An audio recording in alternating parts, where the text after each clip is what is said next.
No, I haven't spoken to Harry. Whenever the Prince of Wales sends me a message and says, I need you to do this or be there, it's always a yes. It was the moment no one saw coming. A single line, delivered with the sharpness of a sword, echoing through the polished corridors of both celebrity and royal circles. David Beckham, the global icon, the man admired not only for his footballing genius, but also for his loyalty, his elegance, his sheer presence, was asked about Meghan Markle. And his response? Chilling, dismissive, final. I don't know her. Those 4 words spread like wildfire, an unexpected mic drop that left the world stunned.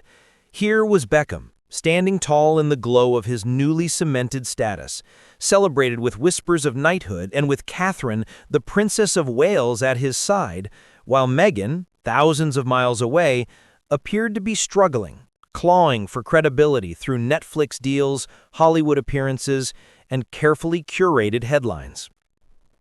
And then, suddenly, this, a rejection, not shouted, not cruelly delivered, but whispered in a way that cut deeper than any public feud. Why did Beckham say no? What history hides in the shadows of their once friendly ties? Was it betrayal, silence, or perhaps the loyalty he feels toward William and Catherine, the future king and queen? This is not just gossip. This is not just another clash of personalities. This moment tells us something about power, about loyalty, about how alliances are quietly built and ruthlessly broken. And so we ask, when Beckham laughed off Meghan's invite, was it just a casual dismissal? Or was it the beginning of a story far greater than anyone imagined? David Beckham's story has always been larger than life. From the moment he stepped onto the pitch at Old Trafford as a young, ambitious midfielder, to the days when his name lit up stadiums from Madrid to Los Angeles, Beckham became more than a footballer. He became an idea, an emblem of excellence, a global brand. But now, the arc of his life has shifted. He is no longer simply the boy with golden boots. He is Sir David Beckham, polished, refined, and positioned not just as a sporting legend, but as a statesman of British culture.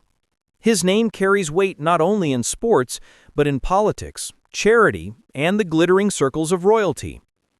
And among those circles, one relationship shines brighter than most: his enduring closeness with Prince William and Princess Catherine.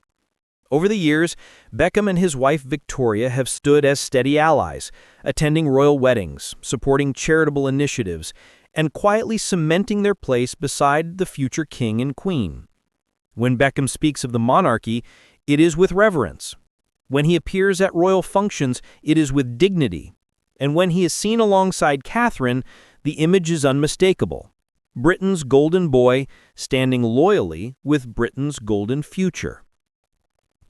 Yet on the other Atlantic, Meghan Markle's journey tells a different story.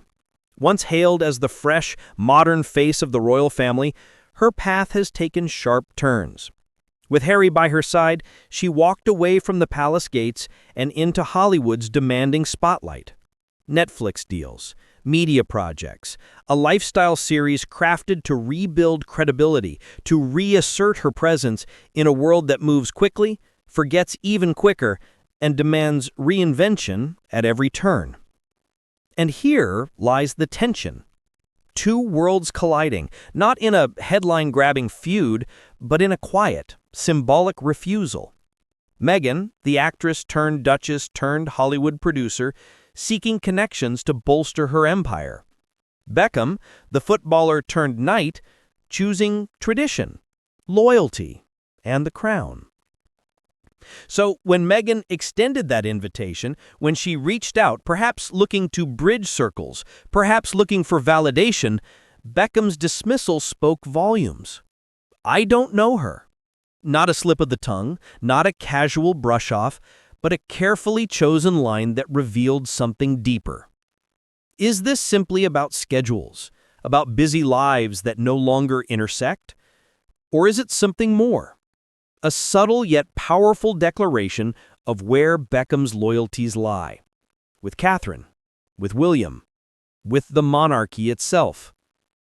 Because in the theater of modern royalty, silence is rarely neutral. And when one of Britain's most beloved figures chooses where to stand, the ripple effects reach far beyond celebrity gossip. They touch upon the very fabric of power, image, and the delicate balance between Hollywood ambition and royal tradition. And tonight, we step into that story, examining how Beckham's words were not just words, but a turning point.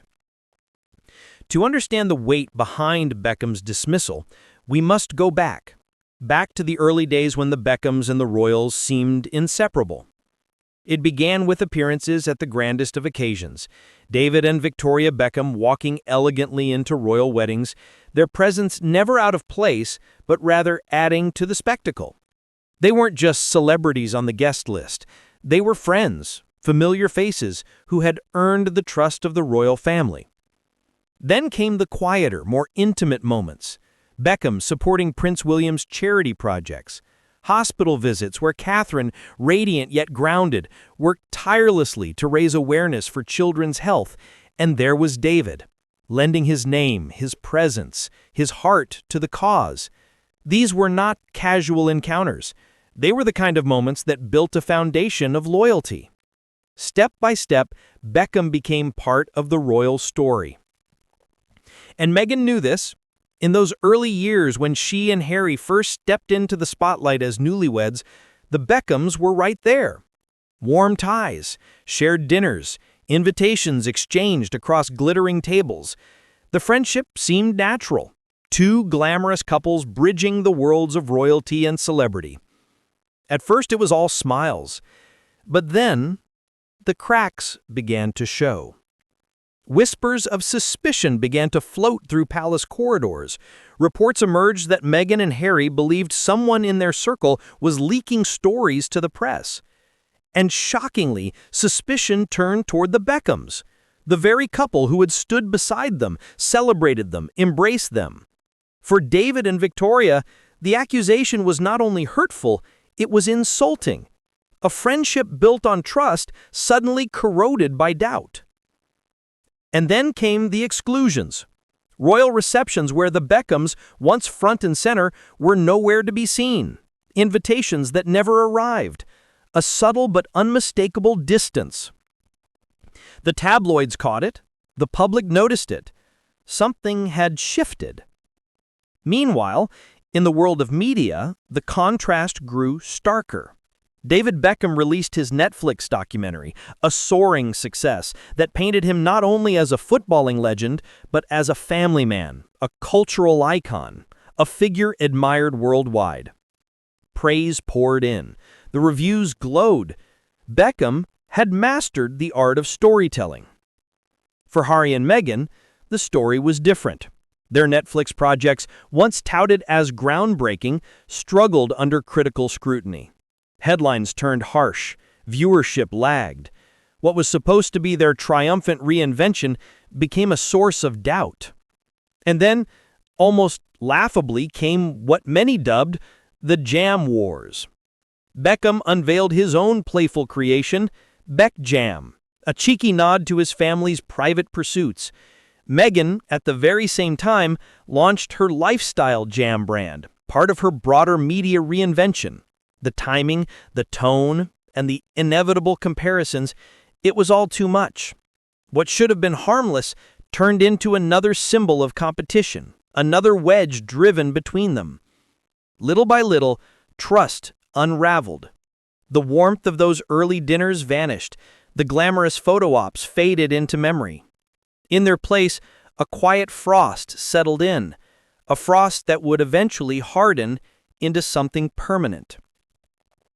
So when Meghan extended her invitation, when she reached out across the ocean, perhaps hoping to rekindle ties or simply secure Beckham's star power for her brand, the response was not just casual indifference.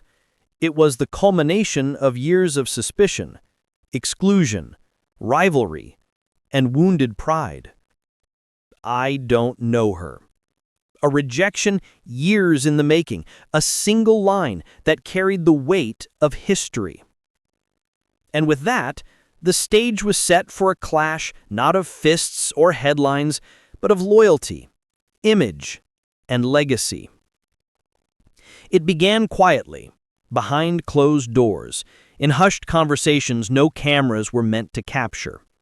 Meghan's team, eager to inject credibility into her new Netflix venture, began to draw up lists, names that carried weight, faces that the world recognized, and at the very top of that list was David Beckham. The logic was simple, almost undeniable. Beckham wasn't just famous, he was trusted. His presence could transform the narrative of Meghan's lifestyle series from a Hollywood experiment into something global, respectable, and serious. So the approach was made, a carefully worded request positioned as collaboration, a chance to showcase shared values, to celebrate